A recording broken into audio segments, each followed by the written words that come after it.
Hello folks, it's time for a new series, an Advent series, a Christmas series. I should say, if you're watching this in June, this jumper won't make a lot of sense. It doesn't make a lot of sense now. So the question I get asked when I play Football Manager on Twitter, on YouTube, more than any other question is, who shall I manage? Now, I've decided to put together a series in which I give you lots of options, 25 options of who to manage, and we're kicking that off today. Every single morning, keep a look out for it. Every morning, there's going to be an option for you to manage, and the reason why you could manage them, some pros, some cons, some other little bits and pieces, and episode 1 starts right now. So, sit back and enjoy a new series, a daily series on the channel, Advent Styly. I mean, look forward to it. Do you like the jumper? I mean, I've got a selection. I've got 2. So then, the first team and the first challenge is going to be Leicester City. The challenge indeed then, to retain the Premier League?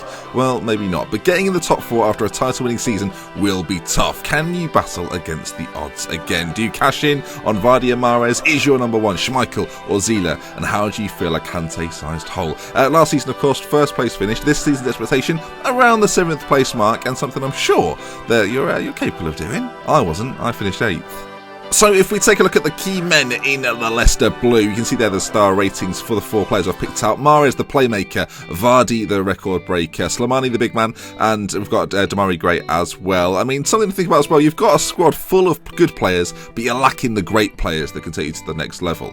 So let's talk about money then. Leicester have a fair amount of it, but not that much to spend. The balance, 32.8 million. It does vary from save to save, so keep an eye on that. The wage budget, 1.5 million, with 150,000 left to spend on a couple of players probably. And then finally, the transfer budget, 9.5 million. You'll probably have to sell if you want to bring in any big names. That is kind of a theme of this, as you'll see as we go through. And something to think about, the TV deal in the Premier League is massive. If you can keep down costs, you'll benefit heavily in Season 2. That is, of course, if you're playing the long-term game.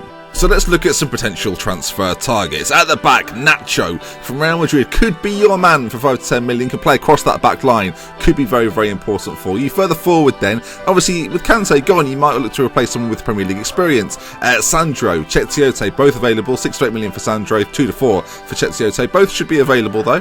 Jesus Navas in a wider area, again, Champions League experience, Premier League experience, could be an option for you on that side if you choose to. And if you manage to get rid of a lot of dead wood, maybe sell a Vardy or a Mahrez, Romelu Lukaku could be your guy. 40 to 50 million, Everton are willing to sell, but only if you're willing to spend. It can happen, you could make it happen. Another option could be Daniel Sturridge as well for around a similar price. But there's options out there if you want to improve with one of the big hitters. It's not impossible.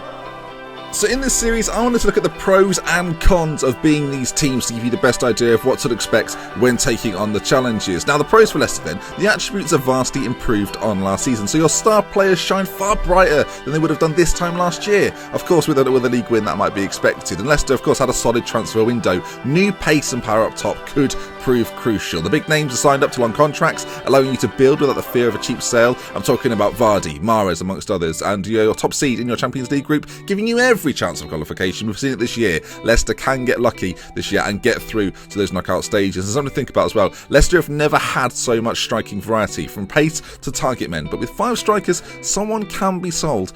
I would probably recommend a Joa, no offence. So of course, if you're going to have the pros, you've got to have some cons. There are some downsides to being Leicester this year. Your defence, while solid, is ageing, and with limited funds available, you'll need to sell to improve it. Speaking of limited funds, while you've spent well in the pre-season, it's left you with just under 10 million. Again, if you're going to improve, sales have to happen. There's no other way around it. And the Champions League football sounds great, but with a lack of real depth, competing on 2 fronts will be tough. And although you've won the Premier League, don't expect to be signing any marquee names. You're still not quite a European powerhouse. And something to think about, of course, losing N'Golo Kante has created a big issue. He was the heartbeat of last season. He's arguably impossible to replace. You've got some options, but are they quite to the standard of Kante?